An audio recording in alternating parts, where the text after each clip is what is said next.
তামুলপুৰ জিলাৰ নাওকটাৰ নিজাৰ গাঁৱত থকা প্ৰতিবন্ধী বিদ্যালয়খনক ষ্টিফেন হকিং প্ৰায়োগিক বিদ্যালয় নামেৰে এতিয়াৰে পৰা জনা যাব।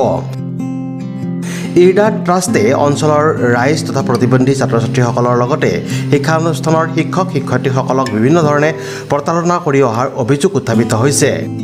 ইয়াৰ পিছত বৃহত্তৰ পূব দেফেলি অঞ্চলৰ ছাত্ৰ সংগঠন, অঞ্চলৰ সকলো ৰাজনৈতিক দলৰ সক্ৰিয় নেতাকৰ্মী আৰু সচেতন ৰাইজৰ উপস্থিতিত বহুকেইখন ৰাজহুৱা সভা অনুষ্ঠিত কৰাৰ পাছতো এবাৰো ইৰডা কৰ্তৃপক্ষ সভাত উপস্থিত নহ'ল বুলি জানিব পৰা গৈছে।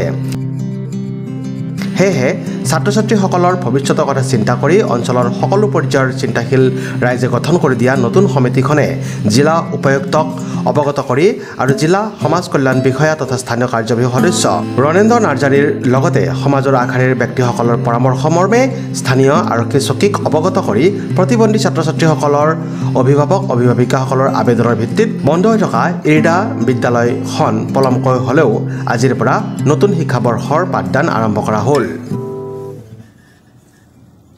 অৱশ্যে এতিয়াৰে পৰা ইৰডাৰ এই বিদ্যালয়খনক ষ্টিফেন হকিং প্ৰায়োগিক বিদ্যালয় নামেৰে জনা যাব। পূৰ্বতকৈ ভৰ্তি মাচুল আৰু মাহিলী মাচুল হ্ৰাস কৰা হৈছে বুলি জানিব পৰা গৈছে।